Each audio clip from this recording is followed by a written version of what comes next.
souvent, on est deux fois naïf. On s'en va au stade pour organiser la prière par rapport à la guerre à l'Est. Combien de prières on a organisées? Combien? Est-ce que la guerre a arrêté? La guerre n'a pas arrêté. C'est devenu une affaire qui, les gens profitent pour se faire de l'argent. Donc, on organise une prière au stade. Alors, on dit non, on organise une prière pour le chef d'État au stade. Allez, qui va soutenir ça? Mais ça se finance comment? Alors, l'autre envoie 50 000, l'autre envoie 100 000 là-bas, l'autre envoie 50 000 ici. On demande de l'argent au gouverneur, on demande de l'argent aux gens. Et puis, allez, on a une prière au stade. Mais en réalité, ce n'est pas pour prier pour les gens de l'Est. C'est pour que les autres se fassent de l'argent. On n'a pas besoin de se mettre là-bas tout le jour à aller prier et pleurer. Non. Ah bon? Non, ça, non. c'est un pasteur qui dit des choses comme ça? On a organisé combien de prières? On en a organisé combien? Rien ne s'est fait là-bas. Pourquoi? Parce que nous avons des gens qui sont traîtres, nous avons des gens qui sont inconscients, nous avons des gens qui volent l'argent, nous avons des gens qui sont ceci, mais on se cache toujours. Non, on va aller prier, on va aller prier. Non. Il n'y a pas question de prière. Vous voyez, aujourd'hui, si je veux me faire vraiment de l'argent, j'organise une prière même à mon église ou bien au palais du peuple. On va prier, jeûne et prière pour le Congo, tout ça, ainsi de suite. Ah, allez, bon, chacun, tu peux quand même soutenir cette action-là, allez, l'autre, tout ça. C'est devenu lucratif. Vous voulez dire ici que désormais qu'on arrête avec cette histoire d'aller prier, notamment dans des stades, oui, il faut qu'on arrête. La guerre à l'Est. Il faut qu'on arrête avec ça. Ça est devenu comme une blague là. À chaque jour, on va aller prier là-bas et puis 2 jours après, la même personne va détourner l'argent de l'État. 2 jours après, la même personne va se retrouver du côté des rebelles et ainsi de suite. Non, nous avons besoin d'avoir une nation forte. Pour être une nation forte, ça ne demande pas de faire la prière. Ça demande de mettre en place de bonnes structures. Parce que nous avons des Chinois, ils ne sont pas chrétiens. Les Russes ne sont pas évangéliques comme nous. Ce sont des orthodoxes. Mais ils ont des nations fortes. On ne peut pas bâtir une nation avec la prière. Non, tous les cadres du PPRD ne doivent plus voyager. Ni à l'extérieur. S'il est à Kinshasa, il reste à Kinshasa. S'il est à Lubumbashi, il doit rester à Lubumbashi. S'il est à Kisangani, il doit rester là-bas. Ils ne doivent pas bouger. Même des innocents, on va les ravir les passeports? Violation du droit de l'homme. Ont-ils fait juste un communiqué du PPRD? Kabila a-t-il fait un communiqué pour dire je ne suis pas d'accord avec ce que les autres font? On nous dit ici que Kabila, il est déjà devenu muet, il ne parle pas, tout ça, ainsi de suite, mais c'est son parti qui se vide pour aller rejoindre Korea et Nanga. Tout cadre du PPRD ne doit pas voyager. Ah bon? On doit prendre le passeport de tout cadre du PPRD. Et Kabila lui-même, il faut, s'il est au Congo, il doit être en résidence surveillée. Vous proposez qu'on mette Kabila en résidence surveillée? C'est quand même grave ce que vous êtes en train de dire ici. Qu'est-ce qui est grave? Zuma là-bas en Afrique du Sud, on vient de geler ses comptes. Jacob Zuma. On dirait que vous avez fait de Kabila un dieu dans ce pays. Kabila a tué, Kabila a pillé. Et même l'alternance, on ne l'a pas eu facilement. Il ne nous a pas fait une faveur. Il y a eu des morts pour qu'il y ait alternance. On lui a tordu le bras parce qu'il y avait tout le temps des manifestations. Et même que lorsque le président a pris le pouvoir, mais il n'avait pas tout le pouvoir. Le gars a gardé tout le pouvoir. L'Assemblée nationale était à lui. Le Sénat était à lui. Ceci était à lui. Et ainsi de suite. Même le Premier ministre était à lui. Le président avait quoi entre les mains? C'est par génie politique qu'il a récupéré le pays entre les mains. Vous ne voyez pas que ce que vous êtes en train de dire là? Vous cultivez la haine envers un ancien chef de l'État qui est soutenu par beaucoup d'autres Congolais et même au Katanga. Tenir un tel discours, c'est soulever encore des gens. Ouais, c'est ce discours-là, c'est ce qu'on doit, on ne doit pas réfléchir ethnie. Quand tu as tué seul, tu n'as pas tué avec ta tribu. Quand tu as volé seul, tu n'as pas volé avec ta tribu. Il y a même un député national, Eliezer Tamboué, qui est allé plus loin en demandant la dissolution du PPRD comme parti politique. Non, ça c'est un homme.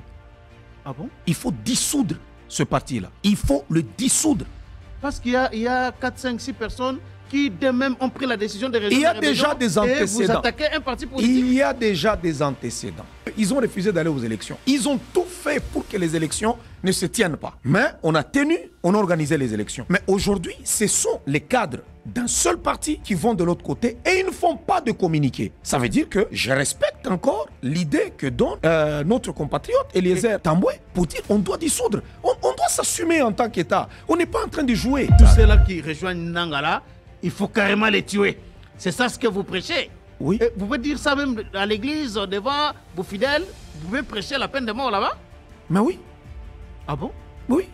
Si quelqu'un vient demander pardon à l'église, cela ne veut pas dire que l'État ne va pas le poursuivre. Ça a été un moment très fort. Ils ont même réclamé que je bâtisse l'église là, dans le camp de réfugiés. Oh, ils ont dit non, si vous pouvez mettre votre église ici, nous aussi on a besoin de la parole de Dieu. Et c'est un moment déchirant. C'est déchirant de voir des enfants qui ont 3 ans, mais qui se comportent comme des adultes.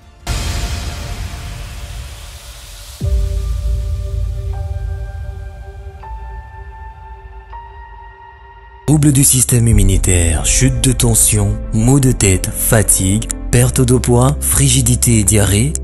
Dites adieu aux inconforts et retrouvez une nouvelle jeunesse avec une tasse de Maxi Bien-être au quotidien. Une solution bio composée de plantes traditionnelles, 100% naturelle et reconnue pour sa vertu. Une formule adaptée pour hommes et femmes. Depuis plus de 10 ans, le Maxi Bien-être Café renforce le système immunitaire, restaure la fatigue physique, améliore le sommeil, aide à stabiliser la tension et la glycémie, nettoie les reins, soulage l'hémorroïde et la constipation. Chez les hommes, le Maxi Bien-être restaure le dysfonctionnement sexuel, l'impuissance et l'éjaculation précoce. Maxi Bien-être est disponible partout dans le monde. Passez vos commandes sur www.maxibienêtre.com. Café oyo ezali kosunga batu mingi. Ba nyonso bazali komela café oyo ba yebi ezali café moko ya malamu Maxi Santé ezali kosunga na ba bokono ebele, ezali kosunga na makambo ebele, batu oyo bazana problème ba cholestérol mingi na nzoto, batu oyo balingi ba perdre poids, batu oyo bazana problème ya bazala souffrir ba AVC ou bien bazalaka victime na AVC, batu oyo bazali na problème ya tension, problème ya diabète, ba problème ya hémorroïde, ba problème ya impuissance sexuelle. Café oyo ezali kosunga mingi, ba nyonso oyo bazana posa ya café oyo bogoyi ko benga biso na ba numéro oyo ezali oba ya écran. Donc bo mela yango bo somba yango eza pona mibali, eza pona basi, ezali kosunga na makambu ebele.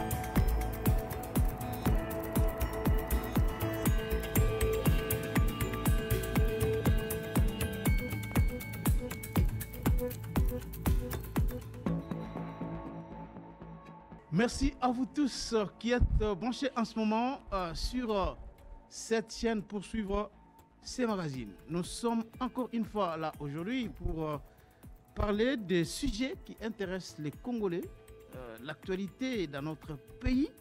Nous allons aujourd'hui aller un peu à l'est de la République démocratique du Congo, mais aussi revenir ici à Kinshasa avec notre invité qui est sur ce plateau. Je vais vous le présenter. Vous le savez, j'avais eu beaucoup de réactions dernièrement lorsque je l'avais reçu dans cette émission. J'avais reçu les appels des Africains, mais aussi des Congolais en particulier, les Burkinabés, les Maliens, les Burundais, les Ivoiriens, les Sénégalais. Vous avez réagi à l'émission qu'on avait faite dernièrement avec cet homme ici. Il s'appelle bien le révérend Paul Mukendi, pasteur philanthrope. Il est président du ministère Paul Mukendi, homme d'affaires aussi, responsable de Mukendi International, mais aussi de Mukendi Corporation. Il est écrivain. Vous avez bien deviné qu'il s'agit là de cet homme de Dieu qui, ces derniers temps, fait trop de polémiques ici à Kinshasa. Il est sujet de beaucoup de polémiques. C'est vraiment avec un grand plaisir que nous recevons cet homme sur ce plateau. Révérend Paul Mukendi, bienvenue dans cette émission. Bonjour Charles. Avant que l'on puisse aller plus loin, suivons d'abord cet élément. Nous allons nous retrouver après.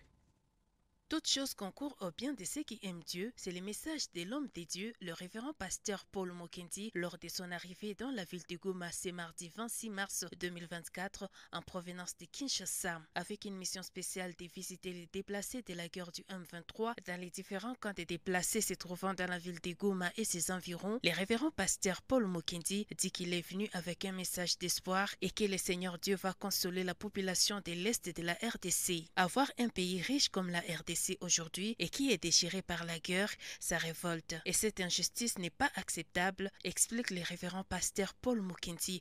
C'est un message d'espoir. C'est ma première fois d'arriver à Goma.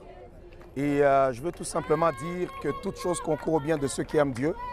Et qu'il y a de l'espoir. Le Seigneur va consoler aussi la population de l'Est. Et que quand on arrive comme ça, le Seigneur nous permet c'est qu'il y a de bonnes choses dans l'air et que le Seigneur fera encore de grandes choses. C'est parce qu'avoir ce pays qui est riche aujourd'hui, ça révolte. Un pays trop riche. Et on voit qu'il est déchiré par la guerre, par la pauvreté. Mais nous avons toujours les impérialistes ont dit que les Américains, les Européens sont nos amis. Et pourtant, nous vivons une crise qui ne dit pas son nom. Ça fait presque déjà 30 ans. Et nous refusons cette injustice. Nous refusons d'être faibles. Nous voulons nous prendre à charge et bâtir notre pays nous-mêmes parce que personne ne prendra de bonnes décisions pour nous. Je suis venu aussi pour voir les déplacés. Ça va être un moment de paix. Et aussi, le Seigneur les visitera. Et je pense que chacun pourra regagner sa maison.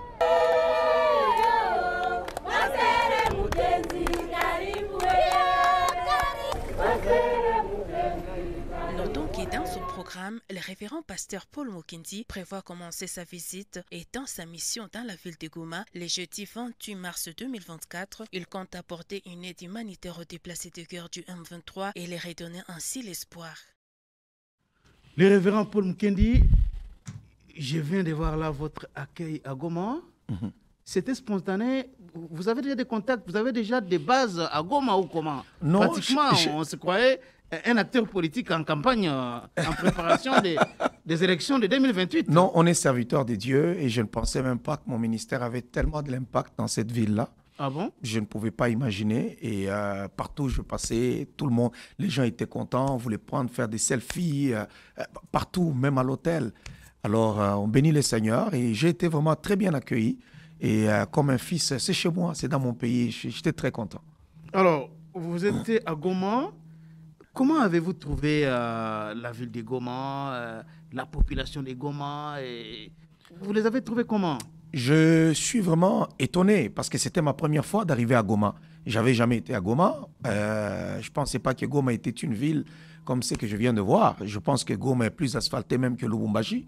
Plus asphalté que Lubumbashi? Oui, c'est plus asphalté que Lubumbashi. C'est plus propre que même Lubumbashi, sans parler de Kinshasa, parce que chez nous ici, c'est autre chose. On ne parle même plus de... Vous ne pouvez pas comparer Goma à Kinshasa par rapport à la salubrité? Non, ça ne se compare pas. Nous vivons dans une poubelle à ciel ouvert. Là-bas, on ne peut pas comparer. Là. Kinshasa, on ne peut même pas dire Kinshasa. Est-ce qu'il y a même une once de propriété? Non, ça n'existe pas là, Kinshasa. C'est dit à quoi? Parce que vous avez effectivement raison. Moi, j'ai fait régulièrement Goma. Je vois même les comportements des Wewa à Goma. Ouais. Tous ont des casques. Ouais. Tout le monde là-bas. Les Wewa ont des casques là-bas. Et ils ne sont pas voyous comme dans d'autres villes. Ils sont disciplinés. Ils transportent les gens avec la discipline. Même dans la distribution des vivres, les gens étaient tranquilles. Et pourtant, ils ont faim. Ils étaient tranquilles. La nourriture est là. Mais ici, deux fois, à Kinshasa, j'ai fait des distributions de vivres. Des fois, ça se termine en chaos.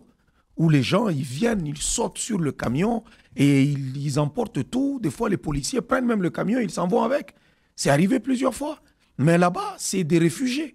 Des gens qui vivent en dehors de la ville. On va parler de votre descente dans les sites de déplacés là, mais parlons d'abord de votre impression par rapport à la ville de Goma. La manière dont vous avez vu Goma, la propriété, et en comparaison avec Kinshasa, vous dites que Goma c'est plus que Kinshasa, c'est plus que Lubumbashi. Non, Goma c'est plus que Kinshasa. Ça ne se compare même pas. On ne peut même pas comparer Goma à Kinshasa. Ça ne se compare pas. Et moi la question que je me pose, je me dis, Kinshasa, c'est quand même la capitale. C'est ici que le chef de l'État vit. Alors moi, ma question, je me dis, est-ce que le chef de l'État ne voit pas ce qu'il y a autour de nous? Parce qu'à un moment donné, on ne dira pas seulement, bon, c'est tel. Non, nous avons un chef de l'État. Il peut taper juste le poing sur la table. Et je pense que tous ces désordres arrêtera d'un coup. Parce que même à la Gombe, moi j'habite la Gombe. Mais c'est sale comme pas possible. La Gombe est trop sale. La Gombe est sale. Même devant, lorsque vous prenez seulement le boulevard Tchatchi, vous descendez, je ne sais pas, lorsque vous passez le palais de la Nation, même la route là, du palais de la Nation, le bureau du chef de l'État, mais c'est pas propre. C'est pas propre. Il y a du sable un peu. Du sable partout. Vous pouvez même trouver des canettes, vous pouvez trouver des bouteilles d'eau jetées devant là-bas, et ainsi de suite. Le sable, des feuilles qui poussent en désordre, des nids de poules. Vous pouvez trouver, il y a un trou là, trop gros là. La nuit, il faut faire attention. Mais c'est devant le bureau. et qui est officielle. Et aussi devant la Banque centrale aussi, hein? Oui, c'est là, la route même. On ne vous dirait pas que non, vous êtes en train d'aller sur cette route-là, c'est le bureau du chef de l'État. Non, écoutez, c'est incompréhensible. Ah, mais là-bas, à Mont-Galiema, c'est quand même aussi... Bon, à l'intérieur, hein? À l'intérieur, oui, mais pas la route qui mène vers Mont-Galiema. Je pense que la route, là, quand tu quittes seulement Kitambo magasin, là, et tu prends cette route-là, mais non, écoutez, tu peux croire que tu t'en vas, je ne sais pas où. Je ne sais pas pourquoi est-ce qu'ils ne peuvent pas... Est-ce que c'est là, et dire quoi? Est-ce que c'est les gouverneurs de la ville de Kinshasa, les gouverneurs, parlons ça au pluriel, qui ne parviennent pas à assurer la propriété de Kinshasa?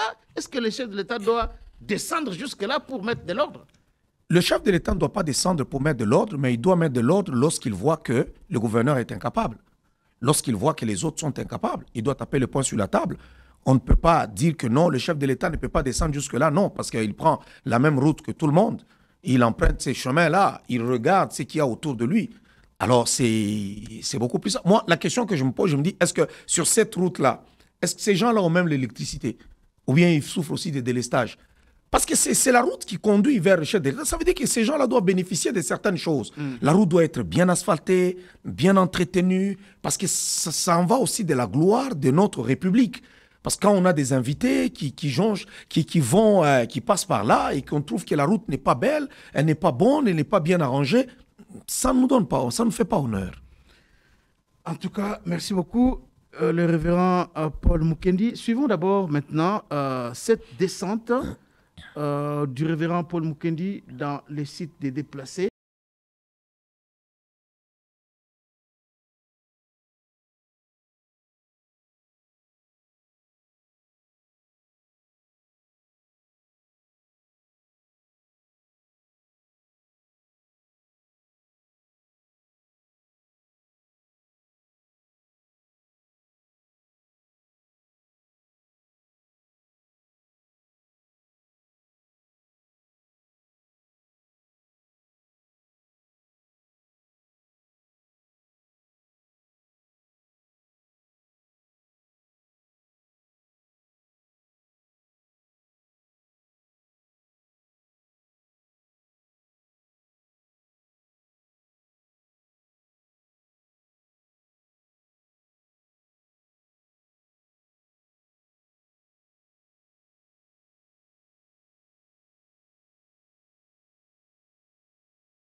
Les déplacés qui ont bénéficié de cette aide humanitaire n'ont pas manqué à le remercier pour son geste si compatissant. Asante sana kuona natapata chakula. Neno ya kushukuru na shukuru, asante sana, mnafanya mzuri, unatusaidia, njaa inatutesa. Niko na siku mbili sikule chakula. Sasa kwa bahati Mungu ametuletea chakula, asante sana, Mungu awabariki. Uzidi kuendelea, uzidi kukula inji yenu mzuri, asante. Mungu sana kwa kuona njara imeua walemavu. Sasa tumeona Mungu umetuletea chakula, Mungu awabariki, aongezee vingine. Tunashukuru sana kwa kuwa tutakula tutashiba. Signalons que le révérend pasteur Paul Mukendi a clôturé sa mission en territoire de Nyiragongo où il s'est rendu dans la partie nord de Bouéné où le volcan Nyiragongo avait tout ravagé et laissé des milliers de personnes sans abri.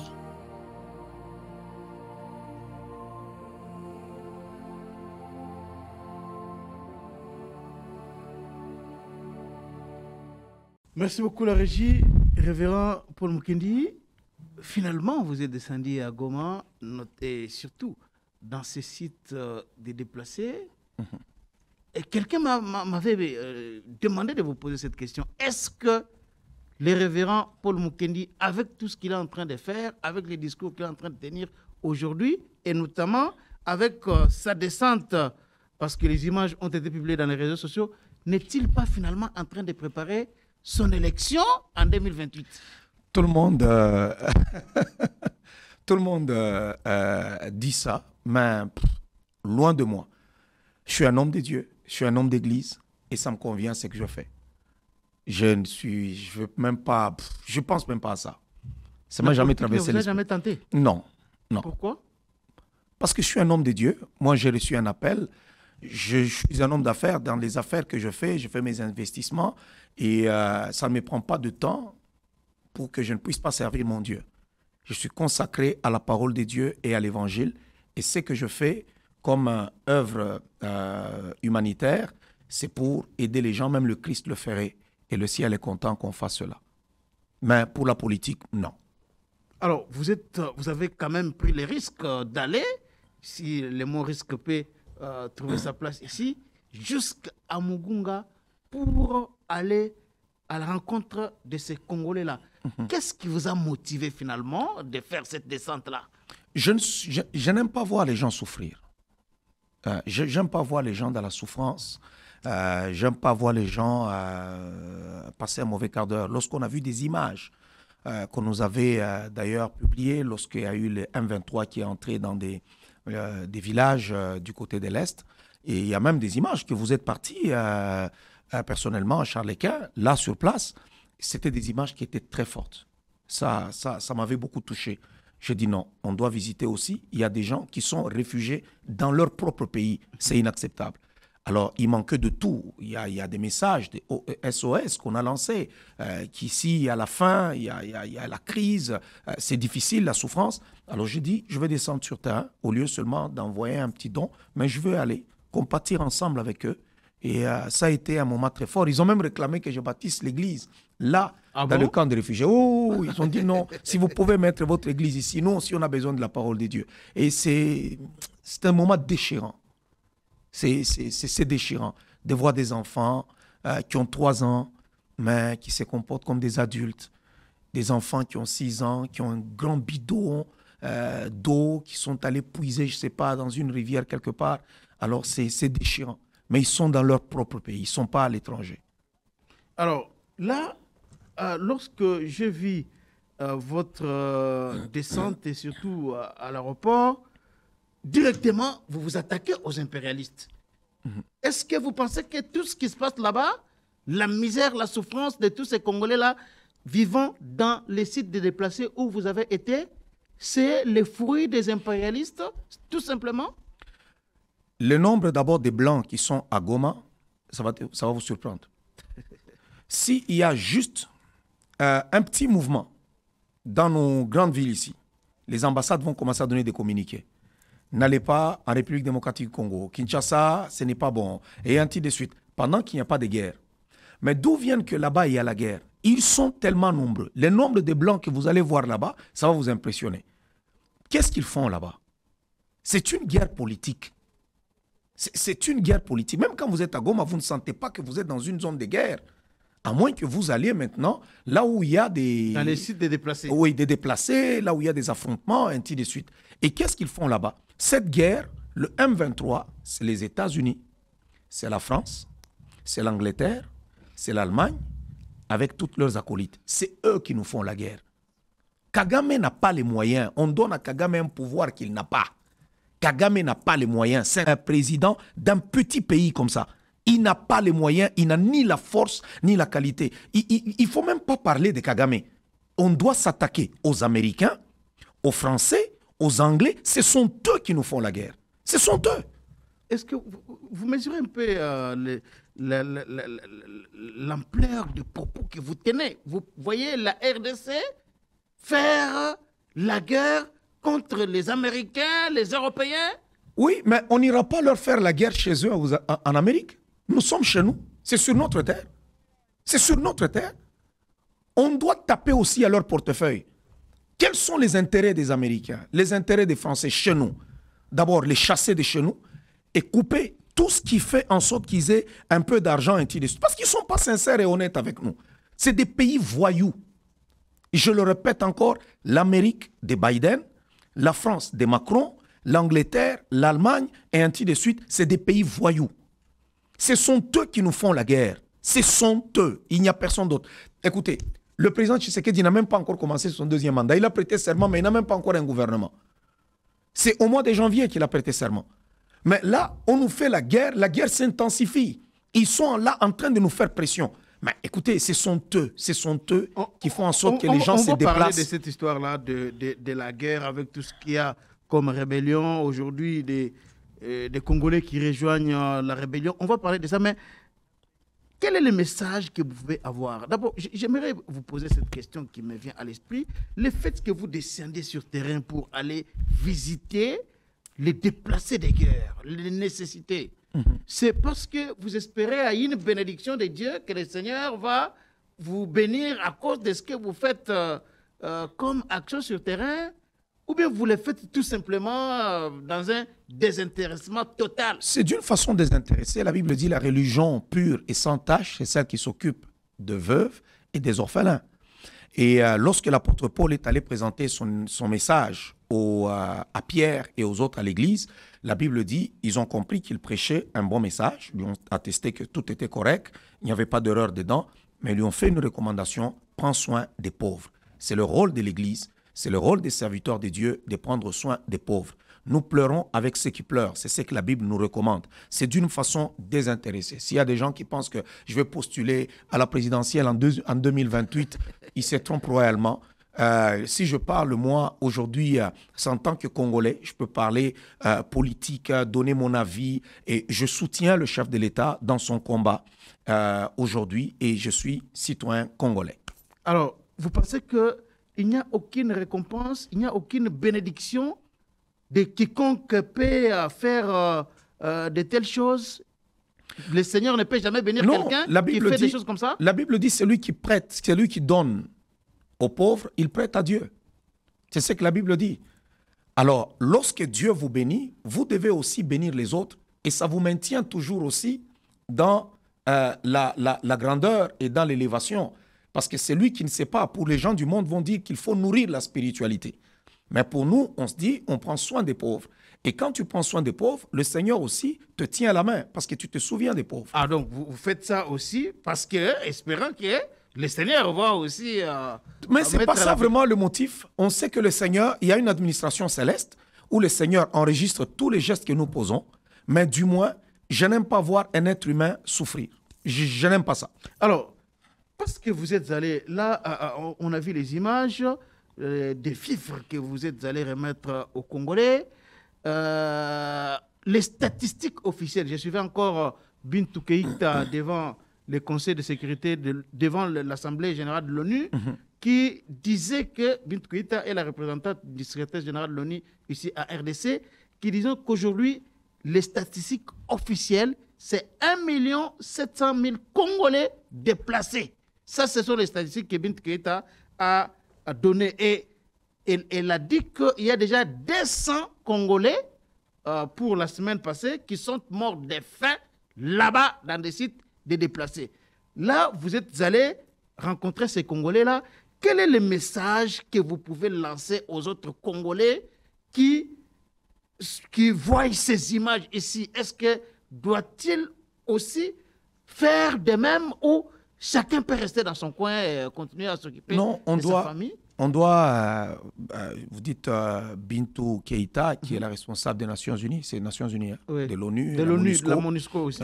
ici chez nous, c'est eux d'abord qui sont responsables de tout ce qui se passe là à l'est du pays. C'est eux qui sont des responsables. La MONUSCO? Même la MONUSCO. Tous ces gens-là, c'est des complices. Ça fait combien d'années que la MONUSCO est chez nous? Ça fait combien d'années qu'ils sont chez nous? Ils sont présents, mais il y a la guerre. Ils sont présents, mais les rebelles entrent. Ils sont présents, mais on tue les populations. Il ne faudrait pas qu'on soit naïf. Ce sont eux qui sont là. Ils sont les parrains de tout ce qui se passe comme souffrance chez nous. Ce sont eux. Il faut qu'on le dise à la population. Que vous voyez, les Nations Unies là, les Américains là, les Français là, ils ne nous aiment pas. Ce sont nos ennemis. Il faut qu'on le dise à nos populations. Il ne faut pas qu'on mâche les mots. Ils ne nous aiment pas. Tu ne m'aimes pas. Moi aussi, je ne t'aime pas. Écoutez, on n'est pas à l'église. Là, nous nous battons pour la nation. Ce n'est pas une affaire d'église. Là, c'est pour la nation, là. Donc là, c'est œil pour œil, dent pour dent. Oui, mais c'est pour la nation. Parce que quand vous lisez même la Bible, David priait Dieu, mais quand il s'agissait de la guerre, il allait se battre. Ah bon? Ah oui. Il allait tuer les gens. Ah oui, oui. Il allait tuer les gens. Mais il priait Dieu. Mais là, c'était dans l'ancienne alliance. Hein, non, non, non, non, non. C'est dans la nouvelle alliance. Jésus-Christ est venu. Est-ce que Jésus a condamné les militaires israélites en son époque? Il a dit, vous ne devez pas avoir l'armée parce que moi, je suis venu apporter le royaume. Non. Nous avons une armée. Et Jésus a même dit non, que celui qui est par exemple militaire, qui ne réclame pas plus, qui se contente de sa solde, ainsi de suite, parce que nous avons une armée. Dieu lui-même en créant l'homme, en le plaçant dans le jardin d'Éden, la Bible dit, Dieu lui donne une mission pour cultiver la terre et pour garder le jardin. Il devait garder le jardin contre qui? Il devait le cultiver et le garder. Donc nous devons protéger ce qui est à nous. On ne doit pas... Vous savez, souvent on est deux fois naïf. On s'en va au stade pour organiser la prière par rapport à la guerre à l'Est. Combien de prières on a organisées? Combien? Est-ce que la guerre a arrêté? La guerre n'a pas arrêté. C'est devenu une affaire qui, les gens profitent pour se faire de l'argent. Donc, on organise une prière au stade. Alors, on dit non, on organise une prière pour les chefs d'État au stade. Allez, qui va soutenir ça? Mais ça se finance comment? Ça se finance comment? Alors, l'autre envoie 50 000, l'autre envoie 100 000 là-bas, l'autre envoie 50 000 ici. On demande l'argent au gouverneur, on demande l'argent aux gens. Et puis, allez, on a une prière au stade. Mais en réalité, ce n'est pas pour prier pour les gens de l'Est. C'est pour que les autres se fassent de l'argent. Donc, vous refusez à ce que, comme nous le savons, il y a peut-être par moment la contribution de l'État congolais pour soutenir ce genre de culte-là, notamment au stade. Vous dites que ça ne sert absolument à rien? Allons nous battre. Votons nos lois que j'acclame comme on a voté sur la peine de mort. On va en parler. Qu'on se dise, par exemple, aujourd'hui, comment nous pouvons faire pour mettre l'ennemi en déroute. On n'a pas besoin de se mettre là-bas tout le jour à aller prier et pleurer. Non. Ah bon? Non, ça, non. C'est un pasteur qui dit des choses comme ça? Mais oui. Comment ça? Mais donc, oui. On ne peut pas prier pour la fin de la guerre à l'Est? Nous pouvons prier pour notre nation. Prions pour que Dieu nous donne des bons dirigeants. Prions pour dire, Seigneur, accompagne-les à la guerre, mais du moins, c'est à nous de faire une bonne politique et d'aller nous battre. On a organisé combien de prières? On en a organisé combien? Rien ne s'est fait là-bas. Pourquoi? Parce que nous avons des gens qui sont traîtres, nous avons des gens qui sont inconscients, nous avons des gens qui volent l'argent, nous avons des gens qui sont ceci, mais on se cache toujours. Non, on va aller prier, on va aller prier. Non, il n'y a pas question de prière. Il est question de mettre en place une structure, une politique correcte qui va faire en sorte que la nation s'élève. Donc, j'aimerais que ces messages soient clairs aujourd'hui, les révérends Paul Mukendi. Vous voulez dire ici que désormais qu'on arrête avec cette histoire d'aller prier, notamment dans des stades, oui, il faut pour qu'on arrête. la guerre à l'Est? Il faut qu'on arrête avec ça. Il faut qu'on arrête avec ça. Ça est devenu comme une blague, là. À chaque jour, on va aller prier là-bas et puis 2 jours après, la même personne va détourner l'argent de l'État. 2 jours après, la même personne va se retrouver du côté des rebelles et ainsi de suite. Non, nous avons besoin d'avoir une nation forte. Pour être une nation forte, ça ne demande pas de faire la prière. Ça demande de mettre en place de bonnes structures. Parce que nous avons des Chinois, ils ne sont pas chrétiens. Les Russes ne sont pas évangéliques comme nous. Ce sont des orthodoxes. Mais ils ont des nations fortes. On ne peut pas bâtir une nation avec la prière. Non. Nous confondons Israël État et Israël un peuple qui sort avec Moïse comme étant un chef religieux. C'est 2 choses différentes. Comment 2 choses différentes? Cet Israël-là, aujourd'hui, ce n'est pas les mêmes Israël-là qui étaient avec le Seigneur, dont les patriarches sont Abraham, Isaac, Jacob. Ce n'est pas cet Israël-là aujourd'hui qui combat. C'est la même nation, ce sont descendants d'Abraham, mais du moins, Abraham n'a jamais dirigé un pays. Isaac n'a jamais dirigé un pays. Jacob n'a jamais dirigé une nation. Moïse a dirigé un peuple comme un chef religieux. Il n'a jamais dirigé une nation comme un État. Non, c'est un chef religieux. Il sort avec le peuple, il les conduit, on met des lois, on met des ordonnances, et ainsi de suite. Ils ont commencé à exister comme vraiment un État avec Saül. Et là, en ce moment-là, on doit se protéger. Même Moïse, malgré qu'il était chef religieux, lorsqu'on les a attaqués par Amalek, le premier combat après la sortie de l'Égypte, Moïse n'est pas allé seulement prier à la montagne. Il est allé à la montagne là-bas, il levait les mains, il priait, mais sur terrain, on a envoyé Josué. Ils n'étaient même pas encore préparés pour se battre. Sur terrain, allez vous battre là-bas. Et Josué a vaincu Amalek et ils sont rentrés. Donc ça veut dire que nous devons mettre en place des structures. Quand on détourne l'argent pour aller, par exemple, payer ceci, on prend de l'argent, on vole l'argent qui doit aider, par exemple, nos militaires, qui doit payer nos fonctionnaires, et ainsi de suite. Et mais nous allons prier au stade. Vous pensez qu'est-ce qui va venir après? Quelle est la victoire que nous allons avoir? Donc tous ceux-là qui organisent, notamment les pasteurs, qui organisent des réunions dans des stades. C'est devenu lucratif, hein? Et vous militez contre ça? Oui, c'est devenu lucratif. Vous voyez, aujourd'hui, si je veux me faire vraiment de l'argent, j'organise une prière même à mon église ou bien au palais du peuple. On va prier, jeûne et prière pour le Congo, tout ça, ainsi de suite. Ah, allez, bon, chacun, tu peux quand même soutenir cette action-là, allez, l'autre, tout ça. C'est devenu lucratif. Alors, un message particulier aux Congolais, c'est un message de solidarité. Moi, je me suis engagé dans cette histoire pour sensibiliser les Congolais. Et je suis content que vous ayez fait mention aussi des images que j'avais diffusées par rapport à la situation de nos compatriotes qui vivent dans la souffrance. C'est parmi les choses qui m'ont vraiment motivé aussi. On a vu les images. Et une fois là, vous avez même envoyé des images des Congolais qu'on a tués, qu'on égorgeait comme des moutons. Et puis après, vous êtes partis sur terrain. On a vu des images des enfants à qui vous donniez du pain, de l'eau, des jus. Mais écoutez, ça touchait ces images-là. Tout Congolais normal qui vit quand même en paix et qui a quand même quelque chose dans les mains devra toucher la main à la poche pour aider nos frères et sœurs. C'est nos frères, ils sont Congolais comme nous. Merci beaucoup. Le message est bien passé et je vous annonce que dans 2 semaines, d'ici le 15 avril, je vais encore rentrer à Goma parce que je reçois beaucoup d'appels. C'est vrai que j'étais un petit peu malade. Voilà pourquoi il y a eu beaucoup de jours que je n'ai pas pu faire les émissions ici.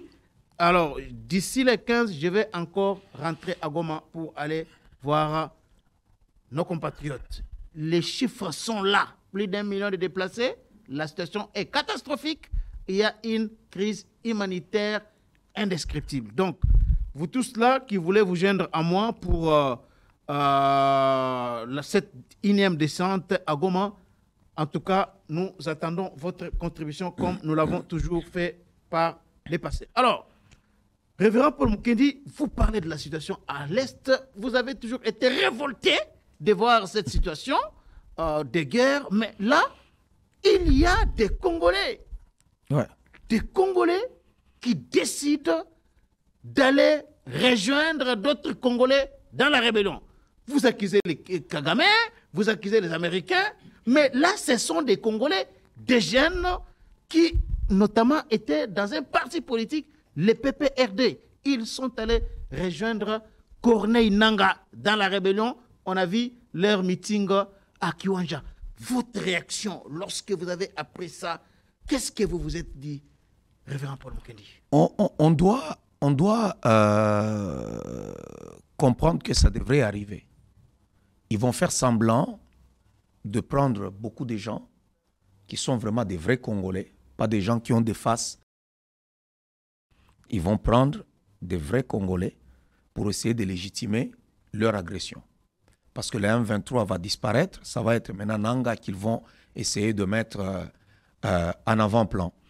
Alors, d'abord, premièrement, je me suis toujours dit, on a des gens qui s'en vont à la rébellion. Ils tuent leur père, leur mère, leurs sœurs, leurs frères, leurs oncles, leurs tantes et leurs enfants. Et on les laisse avec leurs biens. Ça a toujours été comme ça, ils circulent. Il faut d'abord, si un Congolais se décide d'aller de l'autre côté, il perd sa nationalité congolaise. Deuxièmement, on lui prend même tous les biens qu'il a, même s'il avait déjà acheté juste la terre. Tout ce qui est enregistré en son nom. Ouais, il faut qu'on soit sérieux. Et il faut vraiment qu'on soit sérieux avec ça. Parce que derrière tout ça, ce n'est pas eux. Vous pensez que Nangaa décide quoi là-bas? Il décide rien. C'est les Kagame. Ah bon? Oui, il décide rien. Kagame, c'est lui que les Américains utilisent. Alors, lui, à son tour, il doit faire le recrutement avec la complicité des Congolais. Aujourd'hui, ça se sait. Tout ce faux silence qu'on voit là-bas, on dit non, les autres ne parlent pas, ils sont à l'université, je ne sais pas, des gens qui sont devenus des muets, et ainsi de suite, tout ça. Vous dites? Vous voulez parler de qui? Ben, on nous dit ici que Kabila, il est muet, il est déjà devenu muet, il ne parle pas, tout ça, ainsi de suite, mais c'est son parti qui se vide pour aller rejoindre Kora Nanga. Ben, écoutez, il faut que notre gouvernement ne soit pas seulement dans la réaction. Il faut que les services secrets ne soient pas seulement dans la réaction, mais il faut qu'ils anticipent. Il faut anticiper. Pour le moment, il faut déjà tout cadre du PPRD ne doit pas voyager. Ah bon? On doit prendre le passeport de tout cadre du PPRD. Et même à l'intérieur du pays, ils ne doivent plus voyager. Et Kabila lui-même, il faut, s'il est au Congo, il doit être en résidence surveillée. Parce que ce n'est pas normal ce qui se passe. Non. Et on va attendre. Le problème, c'est qu'il y a une lenteur dans les prises de décision. Kora Nanga a commencé comme ça. Kora Nanga a commencé ici à parler, à dire du n'importe quoi. Mais on l'a laissé faire. On l'a laissé faire. On ne se comporte pas comme un pays agressé, un pays en guerre. Tu ne peux pas oser ça en Russie. Tu ne peux pas oser ça en Russie, même en Ukraine, là. Tu n'oseras pas faire certaines choses. Ah, mais aussi, chez nous, ça se fait. Comment ces gens-là sont-ils capables de voyager? Ils sortent, et puis ils partent, et on les voit demain de l'autre côté là-bas. Mais où sont les services secrets? Qu'est-ce qu'ils font comme travail? Et aujourd'hui, nous avons un groupe de gens qui viennent d'un seul parti politique, et ce parti politique a refusé de participer aux élections. Alors, vous avez refusé le jeu démocratique. Bon, maintenant, pourquoi vous en allez prendre les armes? Vous en allez pour prendre les armes. Qu'est-ce qu'ils accusent du président Tshisekedi? Mais il vient de commencer son deuxième mandat, il n'a pas encore commencé à travailler. Il n'a même pas encore commencé à travailler. On n'a pas encore donné le programme du gouvernement et ainsi de suite. Non. Mais vous en allez nous faire la guerre. Sous quel prétexte? Alors, c'est tout ça qu'il faut regarder. Normalement, on doit ravir. Tous les cadres du PPRD ne doivent plus voyager. Ni à l'extérieur. S'il est à Kinshasa, il reste à Kinshasa. S'il est à Lubumbashi, il doit rester à Lubumbashi. S'il est à Kisangani, il doit rester là-bas. Ils ne doivent pas bouger. Mais ça sera vraiment... ça serait une violation des droits de l'homme parce que ces gens-là, même des innocents, on va les ravir les passeports. Violation du droit de l'homme. Est-ce qu'ils ont fait un communiqué pour condamner ce qui s'est passé? Ont-ils fait juste un communiqué du PPRD? Kabila a-t-il fait un communiqué pour dire « je ne suis pas d'accord avec ce que les autres font ». Le PPRD, non, ne cautionne pas ça. Je ne sais pas s'il y a un communiqué. Qui ne dit mot consent? Je ne sais pas s'il y a un communiqué. S'il y a un communiqué, ok. Mais s'il n'y a pas de communiqué, c'est qu'ils sont complices. Et vous voulez dire que vous proposez qu'on mette Kabila en résidence surveillée? C'est quand même grave ce que vous êtes en train de dire ici. Qu'est-ce qui est grave? Zuma là-bas en Afrique du Sud, on vient de geler ses comptes. Jacob Zuma. On dirait que vous avez fait de Kabila un dieu dans ce pays. Kabila a tué. Kabila a pillé. Et même l'alternance, on ne l'a pas eu facilement. Il ne nous a pas fait, je ne sais pas, quelque chose là, comment je peux appeler ça, une faveur. Il y a eu des morts pour qu'il y ait alternance. Il y a eu des morts. On lui a tordu le bras parce qu'il y avait tout le temps des manifestations. Et même que lorsque le président a pris le pouvoir, mais il n'avait pas tout le pouvoir, le gars a gardé tout le pouvoir. L'Assemblée nationale était à lui, le Sénat était à lui, ceci était à lui, et ainsi de suite. Même le Premier ministre était à lui. Le président avait quoi entre les mains? C'est par génie politique qu'il a récupéré le pays entre les mains.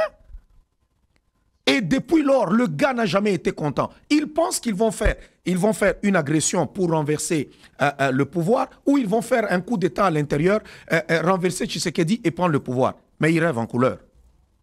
On doit mettre la main sur tous ces délinquants-là. Non, mais depuis lors, Kabila est resté, il ne parle pas, mais vous proposez qu'à quelqu'un qui est dans sa retraite, qu'on continue à les malmener là-bas. À la retraite, à l'étranger, il va se promener. Il n'est jamais venu au deuil du feu Étienne Tshisekedi ici. Étienne Tshisekedi est qui dans ce pays? C'est parmi nos héros, nos géants, comme le Lumumba, comme tous les autres géants qui sont passés dans ce pays. Chaque nation a ses géants. Le Laurent Désiré Kabila et ainsi de suite. Mais il n'est jamais venu. On a passé 2 ans sans enterrer. Nous, les Bantous, on n'a pas enterré Tshisekedi. Parce que pendant 2 ans, pendant que lui était au pouvoir, et le corps est venu ici, il n'est jamais venu, il ne s'est jamais pointé là-bas. Il a un mépris envers les Congolais, un mépris. Mais il était en Namibie. Il était là, assis. On ne lui a pas donné la place comme étant le chef de l'État. Il était derrière. Il était assis derrière comme un ancien chef de l'État. Vous ne voyez pas ce que vous êtes en train de dire là? Vous enfoncez encore le clou, vous cultivez la haine envers un ancien chef de l'État qui est soutenu par beaucoup d'autres Congolais et même au Katanga. Tenir un tel discours, c'est soulever encore des gens. Ouais, c'est ce discours-là, c'est ce qu'on doit, on ne doit pas réfléchir ethnie. Quand tu as tué seul, tu n'as pas tué avec ta tribu.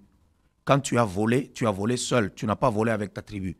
Il y a des gens aujourd'hui, quand ils volent, vous voulez le mettre en prison, vous voyez ces ressortissants, les ressortissants de sa tribu venir. Non, nous, les ressortissants de tel coin, nous venons parce que notre frère est malmené et ainsi de suite. Oui, s'il est ancien chef de l'État, on ne le refuse pas. On l'a laissé en toute liberté. On l'a laissé avec tous ses biens. Le président Tshisekedi a été très gentil, très cool. Mais ce qui se fait en coulisses, et ce n'est pas du tout beau.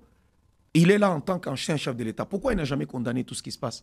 Pour dire même non, il y a eu des morts là-bas, j'ai fait même un communiqué. Il a un bureau. Est-ce qu'il est obligé de le faire? Il est obligé parce que c'est un homme politique. Il a été politique, il a été président au Congo. Il est obligé.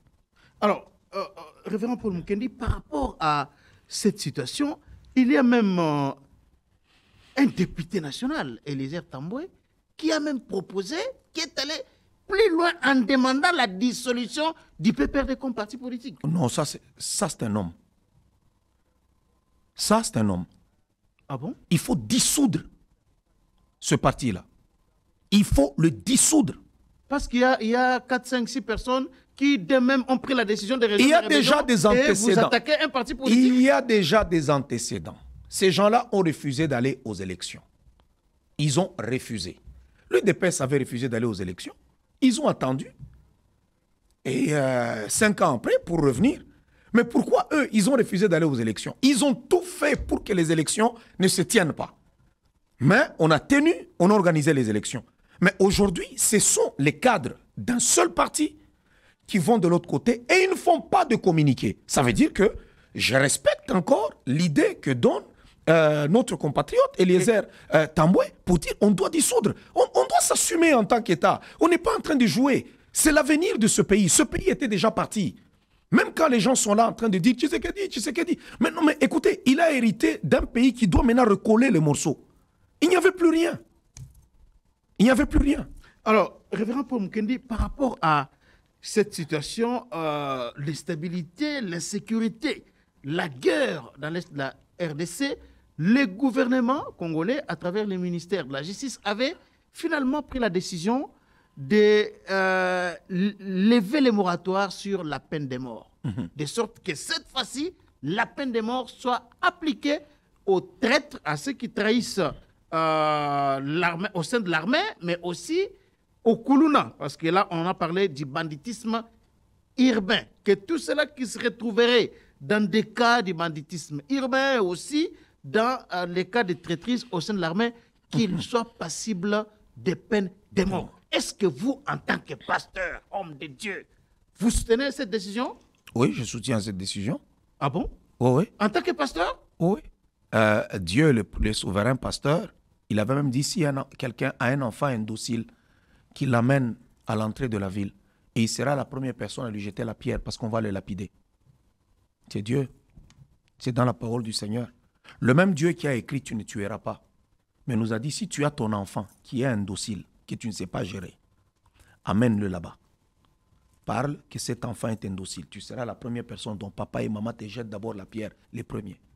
Le même Dieu qui a dit tu ne tueras pas, c'est lui qui nous a dit, par exemple, quand vous trouvez quelqu'un en flagrant délit d'adultère, vous le prenez, vous devez le lapider.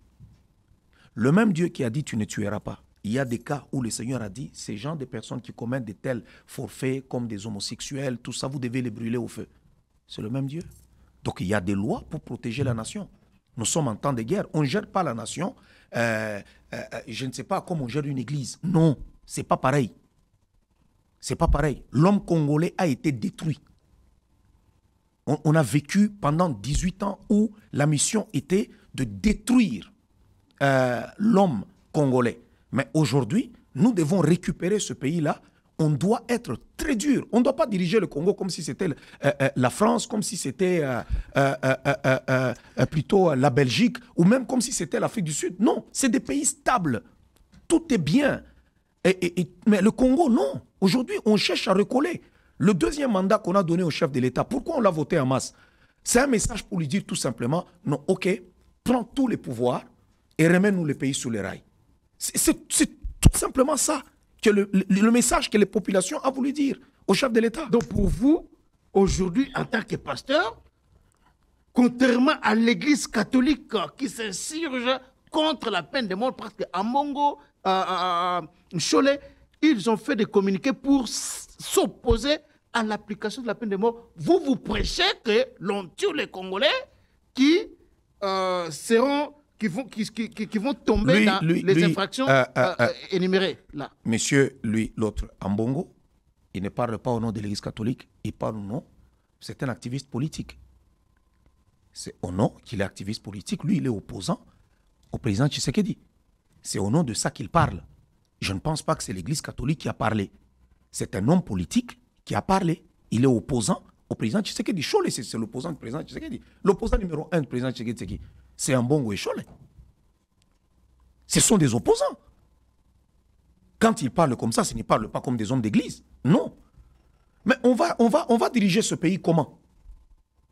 Comment? Si, par exemple, on ne vote pas de loi pour contraindre même les fils du pays de ne pas faire ça. Si on se comporte avec légèreté, mais ce pays partira. Donc demain, moi aussi, je pars, je me joins à la rébellion, on tue les gens, on fait du n'importe quoi, et puis après 2 jours, allez, brassage. On vient, on rentre ici, allez, tu deviens même gouverneur, et tu deviens, je ne sais pas, général, et ainsi de suite. Non, ça n'est assez. Donc tous ceux-là qui rejoignent Nangala, il faut carrément les tuer. C'est ça ce que vous prêchez? Oui. Et vous pouvez dire ça même à l'église, devant vos fidèles, vous pouvez prêcher la peine de mort là-bas? Mais oui. Ah bon? Oui. Si quelqu'un vient à l'église, là on te pardonne. On te pardonne, on te parle du pardon. Mais quand il y a la nation, ce n'est pas le pardon. Il y a les lois qui régissent la nation. Tu dois en payer le prix. C'est tout. Mais quand tu viens à l'église, ah pardon, il n'y a pas de problème, tout ça, ça passe. S'il vient demander pardon à l'église, ok, demande pardon, il n'y a pas de problème. Si quelqu'un vient demander pardon à l'église, cela ne veut pas dire que l'État ne va pas le poursuivre. Mais oui, ça ne veut pas dire que l'État ne va pas le poursuivre. On doit avoir un pays. Vous savez, Charles-Quint, on a un beau pays. Un pays riche, en sol et en sous-sol. Mais il est malheureux de constater qu'on est pauvre. Il y a beaucoup de gens qui souffrent. Les richesses ne sont pas bien redistribuées. Je descends dans une ville, par exemple, comme Goma. Vous arrivez, c'est une belle ville. C'est là que viennent des minéraux, de tout ça, les coltans, les ceci.